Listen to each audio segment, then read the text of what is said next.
Shalom bien-aimé. Je voudrais aujourd'hui t'exhorter sur la dette. C'est un mal tellement courant. Et quand on rencontre des gens qui ont des problèmes, c'est rare que cela ne fasse pas partie de leurs problèmes. Il y a dette quand nous devons de l'argent. C'est-à-dire que quand nous avons dépensé de l'argent que nous n'avions pas, en le prenant chez d'autres personnes qui l'avaient, non pas parce que nous l'avons gagné, mais parce que nous avons promis que bientôt nous le gagnerions. Il y a dette quand nous dépensons plus que nous avons, en espérant que nous allons bientôt avoir. Vous voyez, nous ne sommes pas très malins. Je suis passé par là, j'ai jusqu'à 250 millions de dettes dans ma vie. C'est petit pour certains, mais c'est énorme pour d'autres. Il y a des gens qui en ont pour des milliards, et puis il y en a des gens qui en ont pour 50 000. Mais vous savez aussi, c'est qu'il y a même des gens qui ne donnent pas parce qu'ils ont 10 000 francs de dette. La valeur de votre dette n'est pas le plus important. Le plus important, c'est la valeur de votre dette relativement à ce que vous pesez. Quand vous êtes un milliardaire et que vous avez 50 milliards, bon, vous brassez des milliards, vous pouvez vous en sortir. Mais si vous gagnez 50 000 francs le mois et que vous avez 100 000 francs de dette, vous allez être beaucoup plus malheureux que le milliardaire qui doit 50 milliards.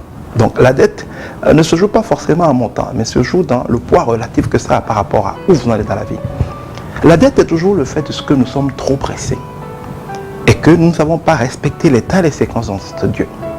Dieu nous dit dans sa parole que quand nous lui obéissons, quand nous sommes honnêtes avec lui et surtout quand nous consacrons nos biens à le servir, c'est des conditions bien entendu. Il ne faut pas se moquer de Dieu, faire de sa vie ce qu'on veut et compter sur ça.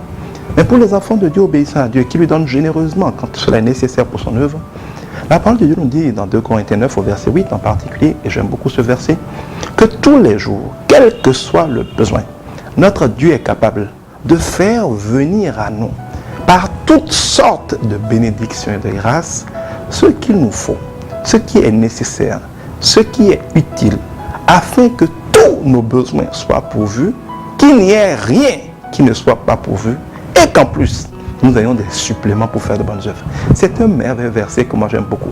C'est le verset dont je me rappelle tous les jours parce que je me dis, même si je n'ai pas l'argent en apparence, même s'il me manque quelque chose, parce que Dieu n'agit jamais trop tôt et qu'il n'agit jamais trop tard, j'ai l'assurance que si c'était nécessaire maintenant, Dieu me l'aurait envoyé. S'il ne me l'a pas envoyé, c'est que ce n'est pas nécessaire. Donc à l'heure où il le faudra, cela viendra. Il n'a pas dit qu'il enverra tous les jours de l'argent. Il dit toutes sortes de bénédictions de grâce. Parfois tu peux avoir faim, ne pas avoir de l'argent. Dieu envoie quelqu'un qui t'invite à manger. Ou Dieu te fait inviter à une manifestation, tu manges. Parfois tu n'as pas de quoi payer ton loyer. Dieu peut te donner de l'argent pour le payer. Ou peut envoyer quelqu'un qui va te donner de l'argent qui te devait juste à ce moment. Ou alors faire en sorte que ton propriétaire voyage et que tu gagnes 2 semaines. 2 semaines pendant lesquelles Dieu envoie de l'argent. Par toutes sortes de bénédictions de grâce. Dieu peut faire aussi que ton propriétaire dise, j'ai compris, c'est pas grave. Quand tu vas avoir, paye-moi. Et tu le trouves anormalement gentil. Ça fait partie des sortes de grâces et de bénédictions. Dieu n'a pas promis que tous les jours il te donnerait ce que toi tu veux pour régler un problème. Mais il dit que rien ne t'arrivera. De ne pas avoir peur. Que dans le feu tu ne seras pas brûlé. Dans la tempête tu ne seras pas submergé. Même si les créanciers, les gens sont autour de toi comme des lions, ils ne te mangeront pas. Ça c'est ce que Dieu a promis. Il n'a pas promis qu'il va te donner tous les jours de l'argent. Des fois il le fait, des fois il ne le fait pas. Mais il promet que rien ne t'arrivera si tu lui fais confiance. Il faut savoir cela. Et quand on sait cela, on ne force pas les barrières de Dieu. Si tu veux faire quelque chose et que Dieu ne t'en a pas donné l'argent, et que malgré tous tes efforts, tu n'as pas eu l'argent, cela veut dire que ce n'est pas l'heure de faire cette chose. Et si tu crois en Dieu, rien ne t'arrivera de ne pas le faire. Il faut apprendre à dire, tout est grâce. Dieu est le maître des temps et des circonstances. Il n'agit jamais trop tôt et il n'agit jamais trop tard. Donc s'il n'a pas encore fait quelque chose, c'est que ce n'était pas encore l'heure. Quand ce sera l'heure, il le fera. Quand tu arrives à comprendre cela, et que tu veux faire quelque chose, et que tu n'as pas l'argent de la chose, tu pries, tu confies ça à Dieu. Il dit, recommandez-moi votre sort, je prendrai moi-même soin de vous. Et tu t'attends à ce qu'il agisse en avoir l'argent ou par toutes sortes de bénédictions de grâce. Tu peux être en train de chercher de l'argent pour louer une voiture, pour faire un projet. Et Dieu permet à un ami de mettre sa voiture gratuitement à ta disposition. Dieu a réglé ton problème.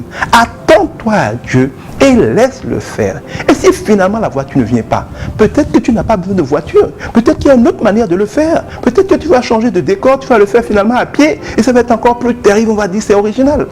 Dans tous les cas, Dieu a toujours raison. Et quand on lui fait confiance, il ne manque jamais à sa promesse. Quand on sait cela, il ne faut presque jamais s'endetter. S'endetter, c'est que après tout ce que Dieu a dit, après tout ce que Dieu a fait, alors que Dieu dit, si tu en avais besoin, je t'aurais donné, tu contournes la limite que Dieu a mis en te donnant